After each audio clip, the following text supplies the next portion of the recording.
sounds like I haven't done this before.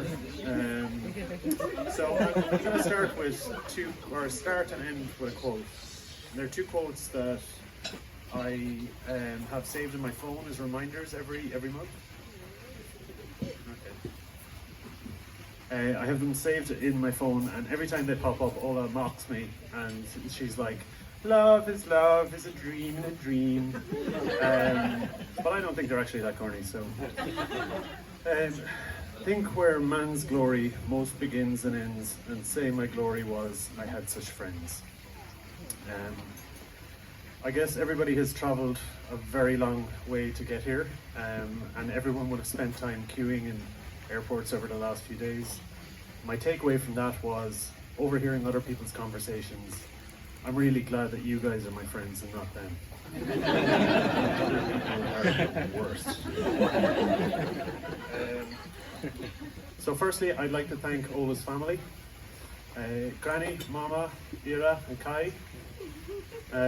You guys have been amazing from day one with me, and I know that sometimes we can't speak as freely as we would like to each other, but I've always felt the warmth and the love. You guys amaze me, and I know that you've had a hard time over the last few months, and I hope that today can be a happy memory, and I love you guys.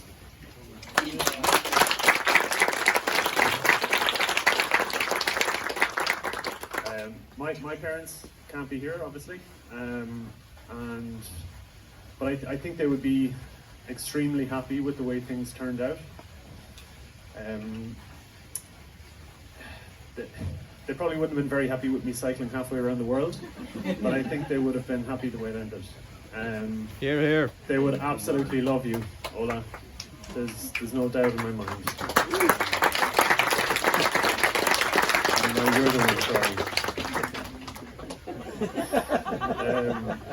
So the bridal party, thank you very much. You guys are amazing. Ola did not take my suggestion of pink jumpsuits very seriously, and I really like the way everyone kind of had their own style. And thank you so much. Like, Ola's reach is global.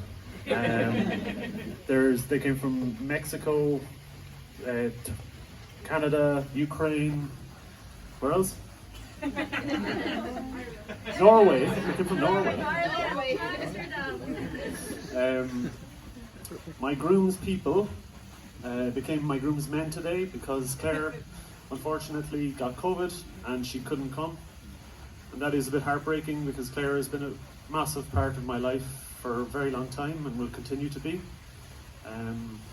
So I just want to mention her. My brothers, I'm very happy that you don't have an opportunity at the microphone. I'm sure you'll find a way to tell people how you changed my nappies, and probably everybody already knows from last night. Gary's just walking around telling people all the time. I just want to say to you guys, none of this would be possible without you. And I really mean that, and I know it. So, thank you very much.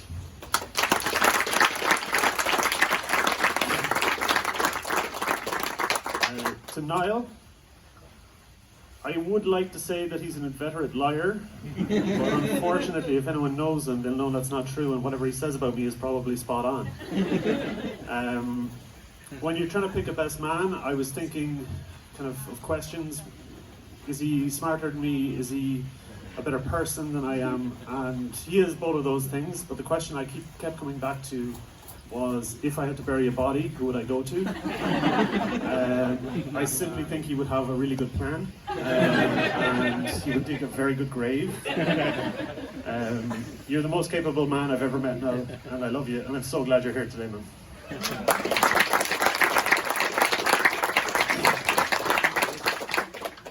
The second most important person is not me, it is Bree. And I just want to say thank you, Bree. You did an amazing job today, and I love that you're my flower girl. I love you.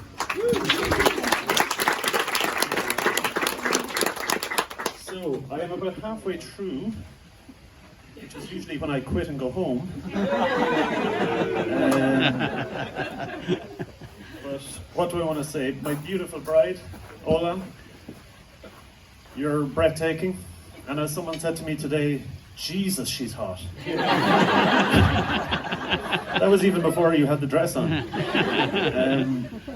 I guess everybody knows how we met, but I'd just like to, our first date lasted 14 hours. We went for brunch, and I distinctly remember about 11 o'clock that night being in a bathroom in a pub and saying to myself audibly, "Do not tell this woman you love her." And I managed to hold that back for about 3 or 4 weeks, I think. But quickly came out. On our second date, we held hands. I think that's really sweet and kind of amazing.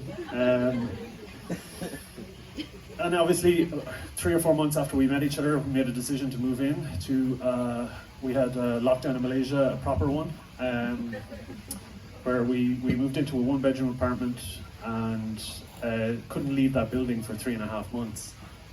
And once you go through something like that, it's very easy to know that you can spend the rest of your life with someone. There have been various times that I've considered proposing. I think on our 3rd or 4th date, we went to an aquarium, and there was a sign saying, if you plan, I have no idea why this sign actually exists, but if you plan to propose, please contact management in an aquarium. So I felt the need at the time to actually look at you and say, I'm not going to propose today, it's okay. But weirdly, I think it has induced kind of a long-lasting fear of enclosed spaces. So when I actually did propose, we were well out in the open. What do I want to say to you? I still run to the door every day when you finish work, with my arms out, and I suppose that hug is just everything to me. And I'm kind of delighted at the silly life we lead. Between you and me, I promise that'll always be there. We are very silly, and I think we should embrace that. It's not the sexiest thing in the world, but your level of understanding is unmatched in anyone I've ever met. And considering my personality, that's pretty good, So, we are a team of 2 for now. And I can't wait to spend the rest of my life with you. So I'll finish with the other quote. Happiness is neither virtue nor pleasure, nor this thing or that, but simply growth. We are happy when we are growing. I'm always growing with you, and I can't wait to grow old together. I'm so happy. I love you, babe. I love you, babe.